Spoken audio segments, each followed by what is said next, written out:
one person might watch this and they might feel better about themselves that they have MS. What is one thing you wish people without MS understood about the condition? How do you manage the physical and emotional challenges that come with MS? I'm Selena Buongiorno, physician assistant, patient living with MS, and host of Miss Wired podcast. Thank you so much for joining me. Today's guest is someone who had a profound impact on me long before I ever launched this podcast. Rocco Mangel is a passionate advocate and a true force in raising awareness for multiple sclerosis. Rocco is the visionary behind one of Florida's most beloved staples for Mexican cuisine, Rocco's Tacos and Tequila Bar. They have over 400 varieties of tequila, and they currently have 9 locations throughout Florida, and a New York location is coming soon. Rocco's commitment to success extends beyond his restaurants and into the communities they serve. Not only is he a devoted father and successful philanthropist, but in 2017 he announced he was living with multiple sclerosis. By publicly sharing his diagnosis, Rocco hopes to inform people that his life and the lives of others with MS continue to thrive and prosper. Serving as a voice for MS, Rocco and his team participate every year in Walk MS, and having raised more than $1 million for the National MS Society to help with MS research. He was also the recipient of the Hope Award in 2018. And this year, Team Rocco was ranked the #1 corporate team for Walk MS in the United States. Rocco individually is ranked part of the top 10 fundraisers. I'm honored to welcome Rocco to the show today. Thank you. Of course. And for those of everyone that doesn't know, the reason that you are so important to my personal journey is because in 2022, just 1 week before Walk MS, I saw a post that you had put on Facebook that moved me to share my own story publicly. And that's when I reached out to you, because I didn't have the courage to share my story. Honestly, I didn't want anyone to know. I was embarrassed, ashamed. I just wanted to keep it quiet. But when I saw what you were able to do and the power behind your voice, it really just motivated me to share my own story. So that's why it was so important for me to have you on this show.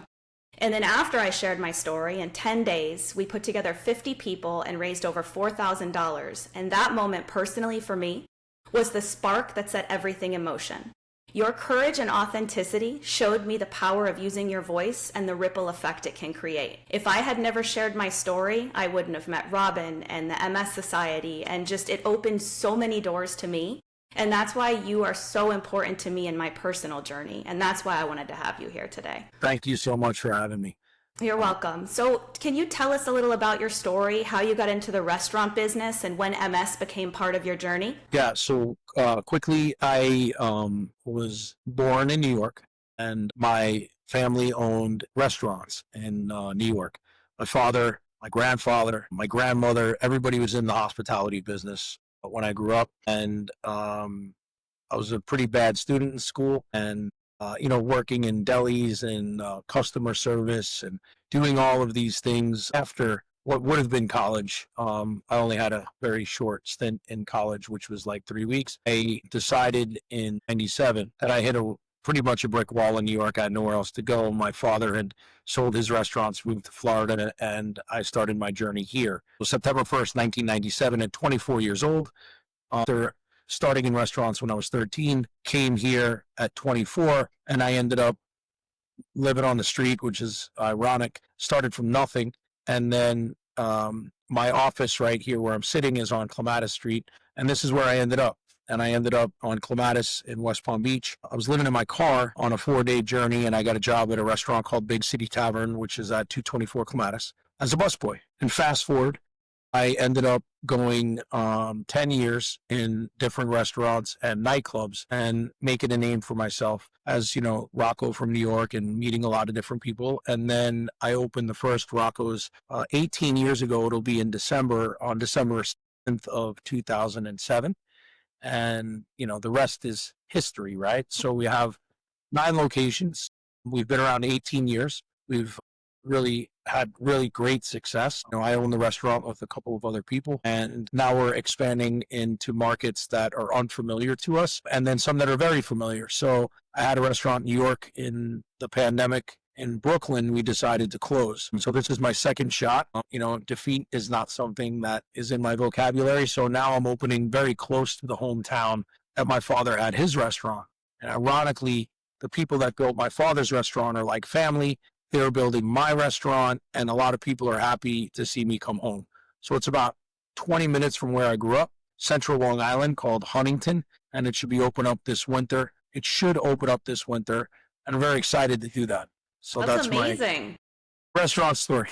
That's amazing. So this past weekend, my husband and I rode Bike MS. So we spent 9 hours and 13 minutes on the bike, 151.67 miles. I was thinking we should tell the MS Society to put on a special Bike MS called Tour de Tacos, where we ride Yes, to all 9 Florida locations of Rocco's Tacos. So we should work on that. we should work on that. I've done Bike MS in New York, in the city a couple times when I had my restaurant there, and I'll do the Bike MS in New York City, which I highly recommend because That's you get to go cool. right. It's a little cold for some Floridians, but it's a really really great thing to do. You'll have to You let me know, know when that one is. I will for sure. Yeah, we've done a couple of years of Bike MS and then obviously Walk MS in March, Right. February.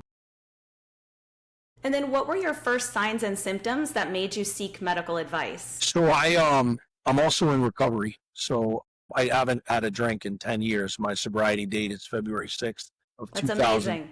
2016. So I had trouble with drinking for pretty much like I won't say all my life, but from 2009 to 2015 I drank excessively and I ended up in a couple of rehab facilities. And I had a very bad accident when I was 22, and I severed my olfactory nerve. So I had a brain scan with and without contrast in 2009 because I had an adult tonsillectomy, and the ear, nose, and throat doctor said, "Let's see what's going on."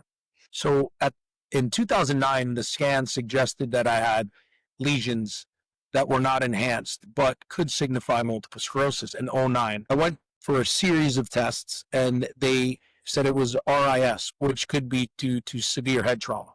So I really didn't pursue it at any length after the doctor's opinion was, so yeah. Lo and behold, I really get myself into some sort of jam with drinking, and I go to my third rehab in February of 2016. And when I'm in there, I got sober and then I got out and I just turned my life and my will over to like the care of God. And I'm like, I'm going to do all these spiritual things. I got in the best shape of my life and I stopped eating like bad things. And I just put my best foot forward with this recovery thing, right? I came out of the liquor cabinet. I started to tell people that I was sober and I figured that I'm going to jump headfirst into recovery, which I still do today. On August 15th of 2016, I got paralyzed on the left-hand side of my body. So at 2 o'clock in the morning, as you would sleep on like one of your extremities or something, and your hand would fall asleep, my whole left side of my body, not my head, but from here all the way down to my feet, I couldn't move Wow. the bar. So I don't panic. There's a really great quote by Bob Marley I post it all the time in my MS is, you don't know how strong you have to be when being strong is the only choice that you have. I So I love that lived by one. it. And that's when he got diagnosed with cancer. And if you look at my office, there's all kinds of like music memorabilia and really cool stuff. So I got paralyzed. And there was a woman at my house with my daughter, a nanny, and she came in at 5:30 and I said I didn't want to scare my oldest daughter, Charlie. Call an ambulance when you leave. I think I had a stroke. And the ambulance came and picked me up. They brought me to the hospital, and sure enough, I had an enhancing lesion. And they gave me Solomedrol, which is, for those of people that are watching this don't know much about MS, that was to lower the inflammation. 3 days later, things started to subside, and I got clinically diagnosed from the Cleveland Clinic shortly thereafter with relapsing remitting multiple sclerosis. Okay, and that's what I have as well. How has your diagnosis changed your daily life and your routines? So, once you get past the shock, right? So I have two incurable diseases. One is alcoholism, and you know, alcoholism, there's no cure, there's maintenance, right? So I had this foundation in this program already that I was working. It was very scary because a lot of people thought that I was going to drink because like the initial shock of MS is my life is over. I'm going to die. I'm going to be in a wheelchair. What am I going to, there's all these things. And once you get past the initial shock, you realize that the medical advancements that we had 10 years ago, and I think I'd sent you something along the lines that they're completely effective in halting nerve damage that was not even like available 5 years before that. Right. So that was 15 years ago we're talking. So what I did was I always by myself, I had just met this woman that's now my wife. And, you know, I said, I'm going to go to New York. I'm going to find the best doctors that I can. That it's a very intimate decision picking an MS doctor. Of course. And there's some great doctors, and I never tell anybody to move from their doctor. I just tell them that what I did. Went to New York. I saw these really two good guys. The woman that I was seeing here at the Cleveland Clinic, I didn't really, we didn't like kind of mesh, it wasn't she's probably one of the most amazing doctors, but I ended up going to New York. I saw a guy named Dr. Miller at Mount Sinai. And then I saw this guy, Dr. Sadiq, at the Tisch MS Center. And I ended up picking one of the two doctors, and Dr. Sadiq was my doctor, and he still is today. And he sat down with me and he said that there's like 13 drugs at the time, or maybe 18, I forget. He said, but this is the drug that I'm going to put you on, and we're going to, look at, monitor, and do all these things. So the drug that they gave me, I was on Rebif, which is an injection. It didn't really work well for me. Just my experience wasn't great with that drug. The good news is that he put me on Tysabri, which Tysabri is what I'm on now. I've been taking it for a little over 9 years, and I take a once a month infusion. And, I'm like happy to say that it's kept everything right where it needs to be. So I don't think I'm getting any better, but the key is to not get any worse. And Correct. that what's going on right now. And I think you brought up a good point too, because patients with MS or any chronic illness really have to be their own advocate. And if you're not happy with your doctor, even if they are a great doctor, you really have to go and find someone that works with you. So that's a great point. Yeah. What advice would you give someone juggling a chronic illness and trying to own a business? I get that a lot. A lot of people call me for Parkinson's, ALS. What do you do? And the most important thing is to stay off the internet. I tell agree. people to Google do not self-diagnose. You can find the best and the worst on the internet. And there's so much information, and so many people have sent me so many different things for so many different treatments for MS that might work. And I'm not here to tell you that they don't. From ibogaine to ivermectin to, all of these things, which must have miraculous results because people might be writing about them. Right. However, in my case, for me, intimate decision, found a doctor. This is my journey. The doctor gave me this medication. This medication's working. Even though there's more medication that's come out, I don't doctor shop and I don't drug shop. So there's another drug called Ocrevus, which is so much easier to take. You could take it once every 6 months. You take it for a week and you're done. Because I'm on Tysabri and I have to go once a month for this infusion, I've chosen not to take the easier, softer way to go with Ocrevus because I don't know if it works. So my advice is, if you find a doctor, which we just talked about, and you find a plan that works for you, then you should do that because that's what's best for you. I only give suggestions to people when they call me. I say, this is what I've done. I'm not telling you to do anything. Right. What people need to realize is that MS is a snowflake. So even though you and I are on the phone, there's significant differences, right? You're a woman, I'm a man, and MS affects you differently than it affects me. I've shared 1 million notes with 1 million people. Tingling, numbness. They have things that I don't have, and I've experienced things that they don't have. And we share our stories and we go through different things, but it's important for you to look at MS as a blessing and not a curse, which sounds really, really bad. I get that. I've embraced it, and whatever comes my way in life, especially with my disease, I'm going to do the best I can to be the best I can. So my motto is that I don't try, I do. I do my Love best. that. And at the end of the day, I end it with, I did my best today. And I tell my kids that too. If you try your best, you can end the day going, I didn't even try. But if you do your best, you could end the day going, I did it. And that's what I do. And I know too, I always tell myself that your best can be different every day. So as long as you give it 100%, it may look different every day, but you still gave it your all. What is one thing you wish people without MS understood about the condition? They understood that you and I aren't fine. I wish they could understand that when I board a plane early, that I have trouble with my left arm and putting my luggage in my overhead bin. I wish they understood that my feet don't always work the way that they're supposed to be. Standing for a long period of time waiting is tough. Just because you can't see that somebody has something wrong on the outside doesn't mean that there's nothing wrong on the inside. And I found that I don't have a handicap sticker on my car, but I do at certain times. I do travel often and frequently, and my symptoms are different than most people, but I have a really big problem with my left foot, and I've had surgery a couple times, and I'm getting another surgery, an ablation. And, so there's just I board the plane early because I just can't wait to get into my seat. And this is just but I see the way that people look at me and they're wondering, why is this guy doing what he's doing? And I have a doctor's note. This is how sensitive I am to it.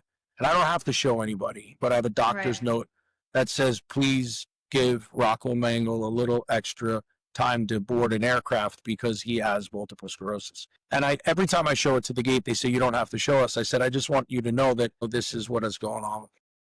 Right. So, I mean, people look at me and I go to these walks and they think that they're like, and it's got to be really hard for them. And it's really hard for me because I'm 53 years, going to be 53 years old. And I could still do what most 53-year-olds do. But there's a lot of 53-year-old people that I know with MS that can't walk, that can't, like, their disease, they got primary progressive, secondary progressive, Yeah. they've went. Yeah, and I agree. And I think that's too why you and I are so big on advocacy, because we want people to know that it exists. Because, like you said, we look fine. And a lot of times with these invisible disabilities, you don't see what we're going through, and you don't know that the pain we have in our hands and our feet and the fatigue and things like that. And how do you manage the physical and emotional challenges that come with MS? Is there something that you do or anything that helps you stay motivated on your toughest days? So the gym. So I put a Stairmaster in my house and a rower. And the greatest gift for me is being able to walk. Like, I can't smell. I lost the sense. And people adapt. People go blind, they go deaf. But I want to keep walking, right? We say that, keep walking. I want to keep walking. So it's about, you feel the best when you do something that you don't want to do and you accomplish it, right? So getting up 5 a.m, going downstairs and doing 100 flights of stairs on a Stairmaster. People don't realize that I have to think, okay, right foot, step, left foot, step, right foot, step, left foot, step, right foot, left. And that's what I do. Exercise, and I'm guilty. I have guilty pleasures, right? I like ice cream. I like bread. I like all these things. But I do notice when I indulge, I feel worse. And the fatigue it cripples me. So if I eat a bagel, it feels like I drank a 12-pack of beer. It's very bizarre. And I don't know if it's the gluten, it's the bread, or the inflammation, whatever. So what I do is I try to live my best, cleanest life. Lots of sleep, right? I monitor things that are like important, sleep, REM sleep, and things. I don't let my hand put anything really into my body that's going to I know that's going to exacerbate my symptoms. And then I put my best foot forward to try to do things that I would never think of doing, such as you and your husband did that 150-mile bike. That's not something I can do. I couldn't do 150 miles because I have an issue with my back and I wouldn't be able to do it, and my left leg. But it doesn't mean I can't do 25 miles or 30 miles. And I can't do the stairs. I have a bad knee, so. So you can exercise to me is one of the most important things. And then this is ironic, but we live in Florida. It's hot and it's sunny. So I cold plunge and I try to stay out of the sun as much as I can. Heat is my number one offender. It just cripples me. Like, I can't go to the beach and lay out with my kids because it's brutal. So I try to stay cool. And like we said, the snowflake disease, cold gets me. So I can't cold plunge. I can't go in a pool if it's not heated. So the cold gets me. It's ironic. Yeah. But yeah, you're right about the inflammatory foods. They get me as well. I feel them instantly. Ice cream is one of my favorites, and if I eat it, I regret it because everything is tingling. Yes. And we know support is important too in mental health. What role has support from family, friends, or the MS community played in your personal journey? I'm very lucky because I have a platform of restaurants, and we're very lucky that we have the technological advances that were not available to us, podcasting and getting the message out. One person might watch this and they might feel better about themselves that they have MS. They'll reach out to me and said, "Hey, I saw you on the podcast. I really would like to know what you do. What books do you read? What do you do for wellness?" And that's what's important as far as mental health goes. Because I'm an alcoholic, I have to work on myself every day, and I have to work on myself. I have a big book of AA, and I go through it, and I work with other men. It's free therapy. And then wellness, right? I don't know if your doctor tells you this, but my doctor tells me this. Stress is the number one trigger for MS. Having Yep. less stress in your life. I'm in the restaurant business. It couldn't be more helpful than that. I have a 3-year-old. I have a 12-year-old. I have beautiful daughters. I'm a father. I'm a husband. And I make sure that I take time for myself so I can be myself, if that makes sense. So Yeah, that's good advice. box breathing, when I start to get frustrated, 4 seconds in, hold it, 4 seconds out, box in, and the cold plunge and things of that nature. And that's what I do. As far as mental health, I have a therapist that I talk to, and the MS community, because the platform that I'm in, I came out of, what do you call it, the medicine cabinet. It was a very, very, very interesting decision when I said to my PR guy, I said, I have multiple sclerosis and I want to let everybody know I have it. I want to raise money. I got to find a foundation that's really reliable and resourceful. How can we do it? So what's amazing is the $1 million that I raised doesn't compare to the $1 million that the team raised. All of those donations come from like people on the internet. It's like $1.50. There's some big donors, but I don't need to be at the top. The problem with fundraising for MS is it doesn't affect enough people for you and I or for anybody else to get these massive donations where Yeah. cancer and some of these others do. So, it's very important that we raise awareness for MS because it does affect so many people and the funding is necessary to find a cure. For sure.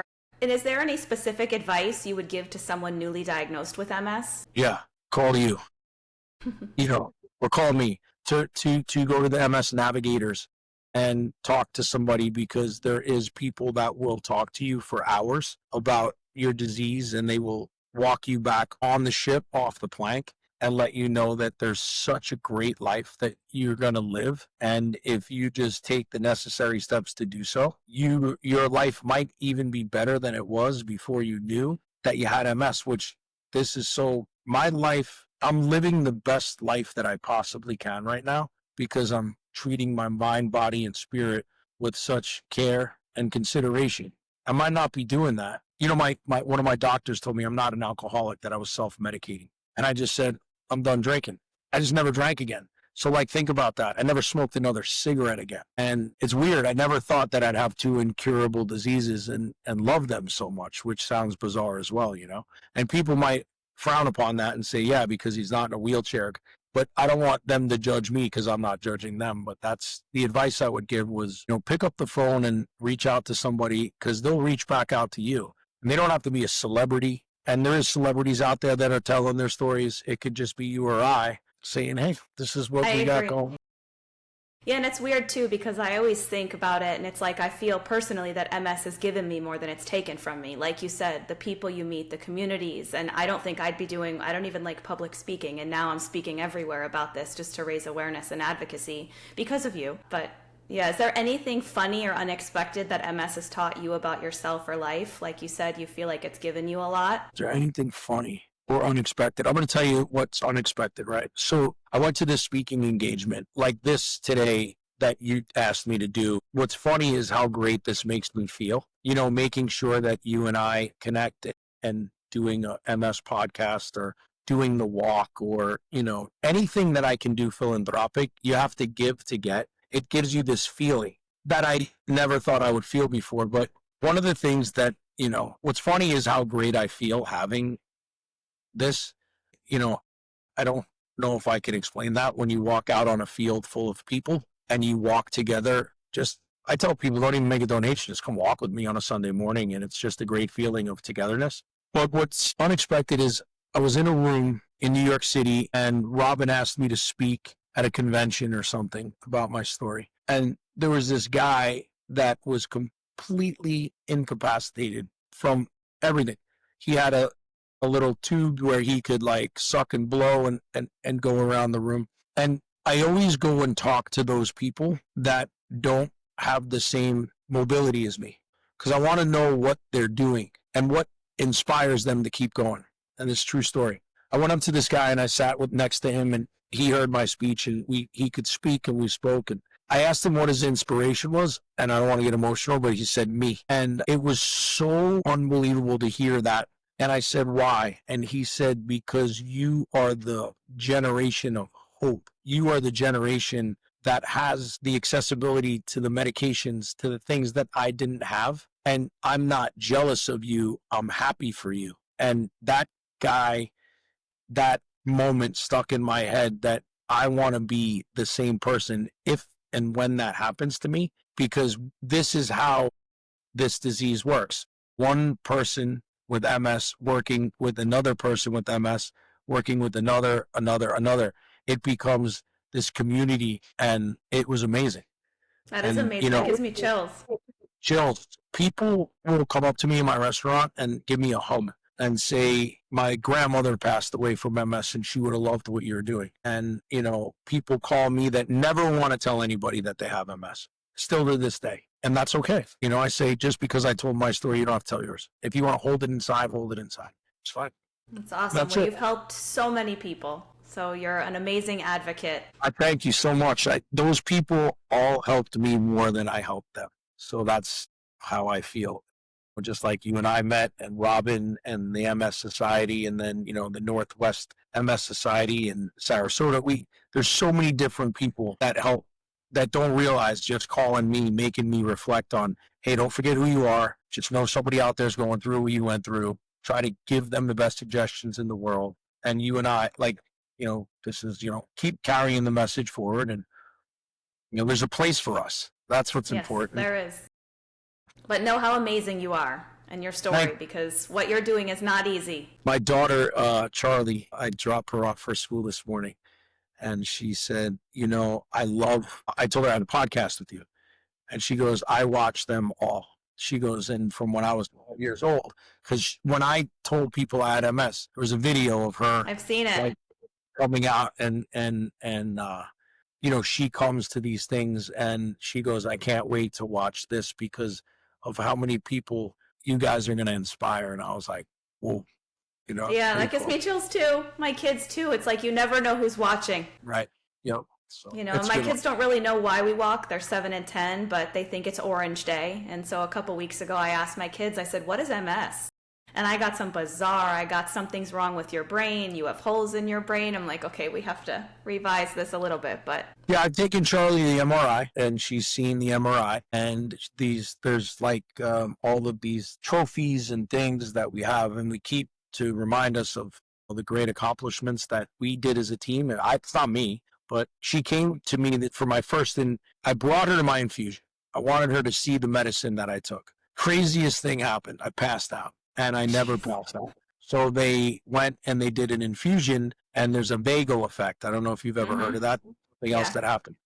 So vagal happens sometimes when people see blood, but it also is a nerve reaction, and it'll cause you to faint. And sure enough, my daughter's there, and I went down, and she totally fine. And she was fine. And, she's like, she gets to see what I'm going through, right? I want her to see how strong I am. Because maybe one day she'll have something that she needs to be strong for. And I'm sure she sees that. And I'm sure a lot of people know how strong you are, because I'm pretty sure that your life story is becoming someone else's survival guide at this point. So give yourself some credit for that. Yeah, I appreciate that. Thank you so much. That's really anything else you want to add? Just that, I can't thank you enough for having me. I will have a better day because, we talked about our disease, and thank you for having me on your show. And, for the people that are watching this, or, and maybe it will be one person, hopefully a lot of people do, just know that I am available to speak to you.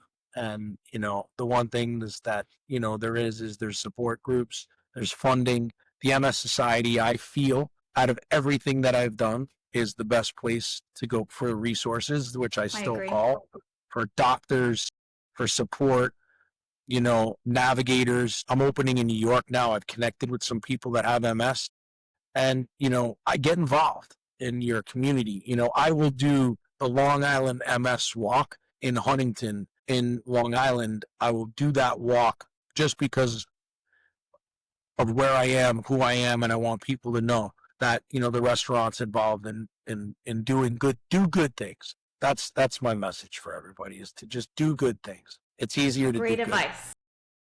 That's it. Thanks for having me. Thank you.